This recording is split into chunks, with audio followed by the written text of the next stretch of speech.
बरसात में गरीब माँ बेटियों के जादुई भुट्टे।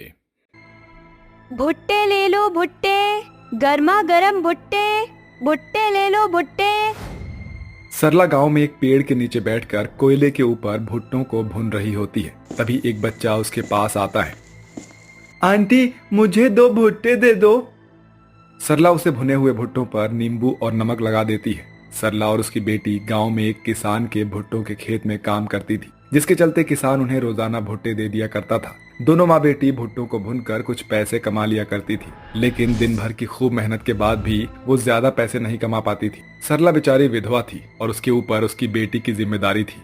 माँ, हम कब से ये भुट्टे बेचने की कोशिश कर रहे हैं, लेकिन कोई भी हमसे भुट्टे नहीं खरीद रहा। क्या लोगों को भुट्टे खाना पसंद नहीं है? नहीं बेटा, ऐसी कोई बात नहीं है। जिन्हें भुट्टे पसंद है वो भुट्टे खाने जरूर आएंगे। और तुम चिंता मत करो, शाम के खाने लायक पैसे तो हम आज कमा ही लेंगे। सरला और सलोनी दोनों ही खूब मेहनत करके सारा दिन भुट्टे गर्मी में भूनकर लोगों को बेचने की कोशिश करते हैं, लेकिन कोई भी उनसे भुट्टे नहीं खरीदता। मामूली से मामूली लोग भी उनसे कुछ भुट्टे खरीदते हैं, जिसके चलते उनके शाम के खाने का जुगाड़ तो हो ही जाता है। चलो अच्छा हुआ, आज की शाम में कुछ अच्छा सा खाने के लिए बना लूंगी। काफी समय से कुछ भी अच्छा खाया नहीं है।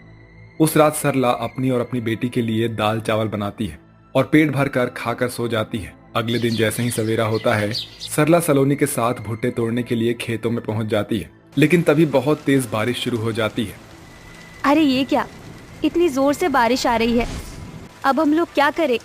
हमें किसी तरह जल्दी जल्दी भुट्टे तोड़कर ले जाने होंगे। सरला और सलोनी दोनों खेतों से भुट्टे बोरे में तोड़कर वहां से ले जाती हैं और एक बड़े से पेड़ के नीचे जाकर खड़ी हो जाती हैं। वो दोनों पूरी तरह से बारिश में भीग चुकी थी। माँ, मैं तो पूरी तरह भीग गई हूँ, ऊपर से मुझे ठंड भी लग रही है। देख बेटी, बरसात में मैं आग तो जला नहीं पाऊंगी, तुझे थोड़ी देर रुकना होगा। सरला के कहने पर सलोनी कुछ देर रुक जाती है। जैसे ही बारिश कम होती है, वो कोयले से आग जलाने की कोशिश करती है, लेकिन कोयले भी बारिश में भीग चुके थे। आज तो बड़ी ही आफत आ गई। यकीन नहीं होता अचानक से इतनी तेज बारिश कैसे आ गई। ऊपर से हमने अभी तक एक भी भुट्टा नहीं बेचा है। अगर ऐसा ही रहा तो हम लोग आज रात क्या खाएंगे? चिंता मत करो माँ, मैं पत्थरों से चिंगारी जलाकर इस कोयले को जलाने की कोशिश करती हूँ।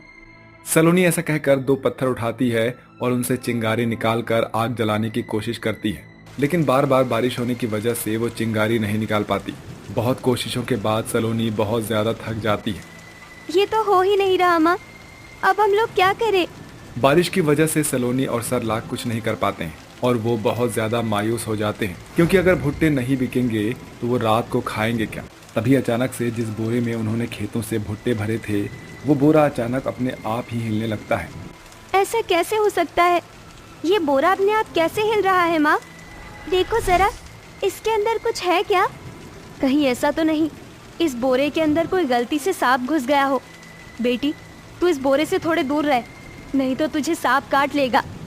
सरला ऐसा कहकर अपनी बेटी को उस बोरे से थोड़ा दूर कर देती है, जिसके बाद सरला उस बोरे को खोलने के लिए जा ही रही होती है कि तभी अचानक से बोरे के अंदर से फटकर एक जादुई भुट्टा बाहर निकल कर आता है। ओहो, कब से तुम लोगों ने मुझे इस बोरे के अंदर कैद करके रखा था? देखो मेरी हालत क्या हो गई है। उस भुट्टे के मुंह, आंख, नाक होते हैं। ये सब देखकर सलोनी तो बहुत खुश हो जाती है, लेकिन सरला बहुत ज्यादा हैरान रह जाती है। कहीं मैं कोई सपना तो नहीं देख रही हूँ? क्या सच में मेरे सामने एक भुट्टा है जो बात कर रहा है? सलोनी अपनी माँ के इतना कहते ही सरला को जोर से चींटी काटती है। आओ, आउच! तुमने इतनी जोर से चुंटी क्यों काटी मुझे? कितनी जोर से दर्द हुआ? मैं आपको दिखाना चाहती थी कि ये कोई सपना नहीं बल्कि हकीकत है। तुम लोगों को डरने की कोई जरूरत नहीं है। मैं तुम्हें यहाँ डराने नहीं आया हूँ, बल्कि मैं तो तुम्हारी मदद करने आया हूँ। तुम जादुई भुट्टा हो और तुम हमारी मदद करने क्यों आए हो? तुम्हें कैसे पता कि हमें तुम्हारी मदद की जरूरत है? अरे बाबा, सही कहा तुमने। मुझे तुम्हारे बारे में कुछ नहीं पता था, लेकिन मुझे ये भी नहीं पता था कि मैं अचानक से इस खेत में कैसे आया। और फिर देखो, मैं इस बोरे के अंदर तुम दोनों की सारी बातें सुन रहा था, जिसके चलते मुझे पता चला कि तुम किस दौर से गुजर रहे हो। इसलिए मैं तुम्हारी मदद करने आया हूँ। तुम्हें बस एक मंत्र पढ़ना है और उसके बाद देखना मेरा जादू। अच्छा, ऐसी बात है। तो ठीक है, मुझे बताओ हमें कौन सा मंत्र बोलना होगा। भुट्टा सलोनी और सरला के कानों में जादुई मंत्र बता देता है, जिसके बाद सलोनी और सरला दोनों माँ बेटी मिलकर जादुई मंत्र को पढ़ती हैं। आल तू जलाल तू, आय बला को टाल तू, दिखा दे अपना कमाल तू। उन दोनों के ऐसा कहते ही जादुई भुट्टे के अंदर से ढेर सारे सोने के सिक्के, हीरे और बहुत सारे भुट्टे निकल कर आ जाते हैं। मैंने तुम्हें कहा था ना कि मैं कोई मामूली भुट्टा नहीं हूँ, बल्कि एक जादुई भुट्टा हूँ, और मेरे अंदर से सोना, हीरा और ताजा ताजा भुट्टे निकलकर बाहर आ सकते हैं, सिर्फ और सिर्फ मंत्र के कारण। अब तुम्हें ये मंत्र पता है तो तुम इसके इस्तेमाल से अपनी सारी परेशानियां दूर कर सकती हो। सलोनी और सरला दोनों बहुत खुश होते हैं, जिसके बाद वो दोनों सोने के सिक्के, हीरे बटोर कर साथ में सारे जादुई भुट्टे से निकले हुए भुट्टे भरकर अपने घर ले आते हैं, जहां बारिश की वजह से उनका घर पूरी तरह से टपक रहा होता है। सबसे पहले सरला सारे सोने के सिक्के और हीरे अलमारी में संभाल कर रख देती है और उसके बाद वो घर की साफ सफाई करती है। माँ, घर की साफ सफाई तो हो गई, अब मुझे भूख लगी है, आप कुछ खाने के लिए ले आओ। सरला सोने के सिक्के ले जाकर सुनार की दुकान पर बेच देती है और पैसे लेकर उनसे घर का राशन और खाने की चीजें ले आती है। दोनों माँ बेटी उस रात खा पीकर आराम से सो जाती है। सरला के पास जो भी हीरे होते हैं वो उनसे अपने घर की पूरी तरह से मरम्मत करवा लेती है, जिसके चलते उसके सारे सोने के सिक्के और हीरे खत्म हो जाते हैं। माँ, हमारे घर की मरम्मत तो हो गई, लेकिन हमारे कपड़े देखो कितने पुराने और फटे हुए हैं। आपको नहीं लगता कि हमें नए कपड़ों की जरूरत है? हाँ बेटी, तूने बिल्कुल सही कहा, और इसके लिए हमें जादुई भुट्टे की जरूरत होगी। सरला जादुई भुट्टे के पास जाती है और उसके आगे मंत्र पढ़ना शुरू कर देती है। आल तू जलाल तू, आई बला को टाल तू, दिखा दे अपना कमाल तू। सरला के मंत्र पढ़ते ही वहां पर खूब सारे सोने के सिक्के और हीरे जवाहरात और कई सारे भुट्टे इकट्ठे हो जाते हैं, जिसके बाद सरला उन हीरे और सोने के सिक्कों की मदद से अपने और अपनी बेटी के लिए कपड़े खरीद कर लाती है। ऐसे ही जादुई भुट्टे की मदद से अब उनकी परेशानियां खत्म हो जाती है और वो भुट्टे की एक बहुत बड़ी फैक्ट्री खोलते हैं, जिसमें वो पॉपकॉर्न बनाने का काम शुरू करते हैं और शहर में अपना बिजनेस करते हैं, जिसके चलते उन्हें बहुत ज्यादा प्रॉफिट होता है और अब वो गरीबी से बाहर आकर खुशी खुशी जीने लगते हैं। माँ, मैं क्या पहनूं? कुछ समझ नहीं आ रहा, गुलाबी सूट या पीला सूट? अरे तू ये सब छोड़, लड़के वालों के आने में बस 2 ही घंटे हैं, जल्दी से ये उपटन लगा ले, तेरे चेहरे पर निखार आ जाएगा। इसको लगाने के बाद भी माँ, मैं काली की काली ही रहूंगी, कहीं फिर से ये रिश्ता भी तो लड़के वाले ठुकरा नहीं देंगे मेरी काली सूरत की वजह से। अरे पागल, तू ऐसा क्यों सोचती है? सब कुछ ठीक हो जाएगा, तेरी जैसी लड़कियों की क्या शादी नहीं होती? सबकी शादी हो जाती है बेटा एक दिन। चल जा, तैयार हो और गुलाबी सूट पहनना। ठीक है माँ।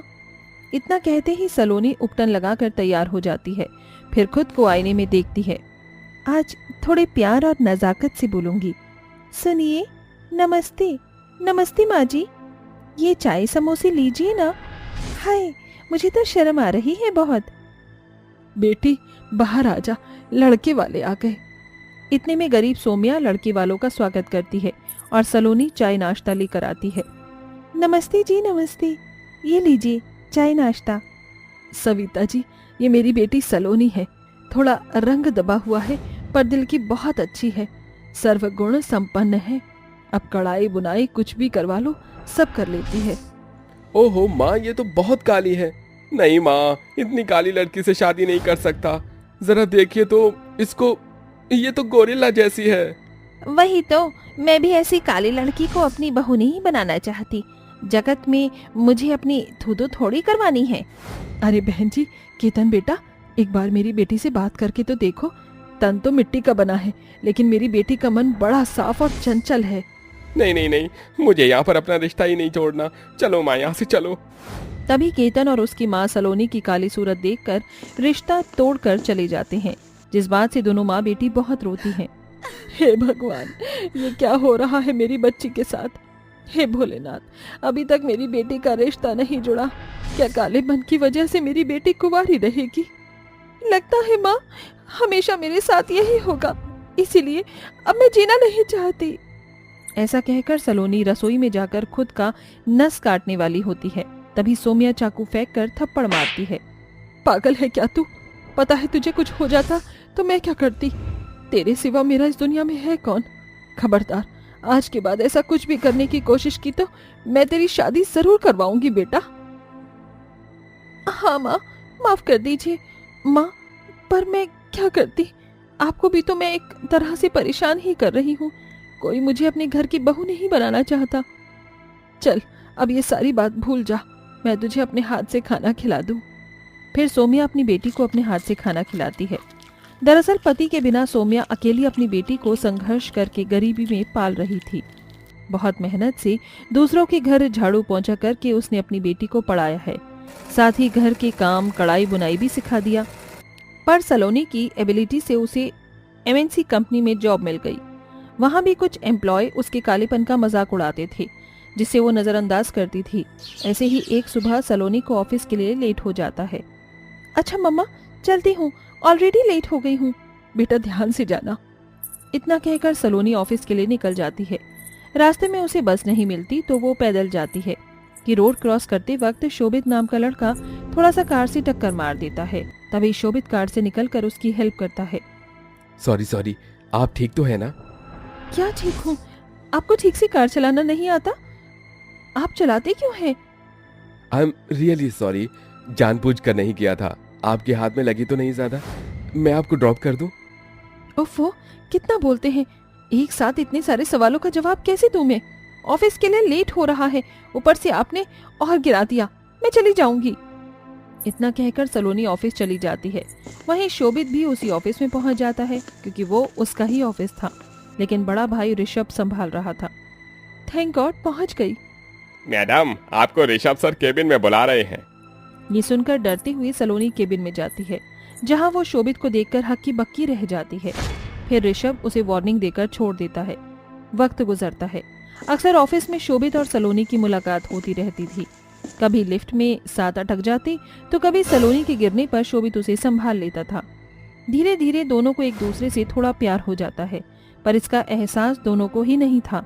वहीं दूसरी ओर सोमिया शाम के समय बाजार में सब्जी लेने जाती है तो एक चोर भाग कर जाते समय उसे धक्का दे देता है, जिससे सोमिया सब्जी समेत जमीन पर गिर जाती है। तभी त्रिशा नाम की एक हम उम्र औरत उसे उठाती है। बहन जी, आप ठीक तो हैं? ये लीजिए आपकी सब्जी। आवाज तो बड़ी जानी पहचानी लग रही है। तुम त्रिशा हो ना, एसकेवी स्कूल में पढ़ने वाली गौरी शर्मा अंकल की बेटी? हाँ, तुम्हें कैसे पता? तुम सौम्या तो नहीं हो? वही जिसके साथ मैं शाम को पार्क में जाती थी और भुट्टा खाती थी। अरे हाँ हाँ पागल, तू तो मेरे बचपन की दोस्त निकली। कैसी है तू? अभी तक बुढ़िया नहीं हुई, जवान की जवान दिख रही है। हाँ वो तो है। तूने क्यों अपने सर के बाल पका लिए और ये अपनी क्या हालत बना रखी है तूने? तेरी बेटी और भाई साहब ठीक हैं? वो अब दुनिया में नहीं रहे तो मैंने अकेले ही सलोनी को पालकर बड़ा किया। बस उसकी शादी की फिक्र है। क्या हुआ? मुझे सब कुछ सही से बता। अपने घर लेकर चल। ड्राइवर, गाड़ी लेकर आओ इधर।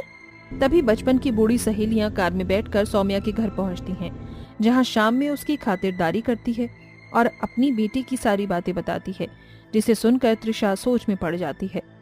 अरे पागल, तू इतनी टेंशन क्यों ले रही है? मेरे 2 बेटे हैं। बड़ा बेटा काम के सिलसिले में लगा है और उसकी गर्लफ्रेंड भी है, तो मैं सोच रही हूँ शोभित और सलोनी की हम शादी कर देते हैं। पर अगर तेरे बेटे ने मेरी बेटी को देखकर मना कर दिया तो चिंता मत कर। मैंने अपने दोनों बेटों को बड़े संस्कार से पाल पोस कर बड़ा किया है। अगले हफ्ते अपने बेटे को तेरे घर लेकर आती हूँ, तो चिंता मत कर, सलोनी ही मेरे घर की बहू बनेगी।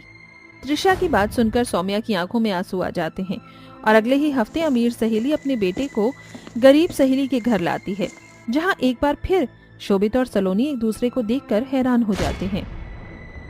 माँ, ये आपकी फ्रेंड की बेटी है? हाँ बेटा, हम दोनों तुम दोनों का रिश्ता तय कर रहे हैं। तुम्हें कोई एतराज तो नहीं है ना? अगर चाहो तो जाकर अकेले में बात कर सकते हो। ये सुनकर दोनों अकेले में बात करते हैं। मैं नहीं जानती थी कि हम दोनों की माँ आपस में बेस्ट फ्रेंड होंगी। क्या आप मुझे सी काली लड़की से शादी करना चाहते हैं? सच कहूँ तो हाँ, क्योंकि थोड़े दिनों में मैं तुम्हारे स्वभाव को जान चुका हूँ। इसीलिए मेरे लिए रूप मैटर नहीं करता, तुम्हारा दिल मैटर करता है। क्या तुम मुझसे शादी करना चाहती हो? हाँ, आपसे शादी करना चाहती हूँ, क्योंकि धीरे धीरे मुझे भी आपसे प्यार हो गया है। ये सुनकर शोभित सलोनी को गले लगा लेता है। फिर वो अपने घर वालों को बता देते हैं और दोनों सहेलियां अगले महीने ही अपने बच्चों की शादी धूमधाम से कर देती हैं। मैं तेरा कैसे शुक्रिया अदा करूं? तूने मेरी बेटी को अपनाकर बहुत बड़ा एहसान किया है और हमारी दोस्ती भी रिश्तेदारी में बदल गई। अरे पागल, ऐसा मत बोल और खुशी के मौके पर आंसू भी मत बहा। तेरी बेटी अब से मेरी बेटी है। विदाई का समय हो गया है। फिर रोते हुए सलोनी अपनी माँ के गले लगकर विदा रहती है और ससुराल में आती है, जहाँ बहुत अच्छी तरीके से उस पर फूल बरसाकर त्रिशा उसका गृह प्रवेश करती है। कुछ ही दिन में सलोनी अपने ससुराल की सारी जिम्मेदारी अच्छे से निभाती है। खाना अच्छा बनाने के बाद त्रिशा उसे अपनी पुश्तैनी हार देकर माथे पर चूमती है। सच में मैं बहुत खुश हूँ। तू मेरी सहेली की बेटी है। तू प्यारी बच्ची है। बदनसीब है वो लोग जिन्होंने तुझे तेरे रंग की वजह से ठुकरा दिया। हीरे की पहचान हर कोई नहीं कर पाता ना। बहुत बड़ी बात कह दी माँ जी आपने। इस तरह गरीब सहेली की काली बेटी की शादी उसकी अमीर सहेली के बेटे से हो जाती है, जिसके बाद वो खुशी खुशी रहने लगते हैं।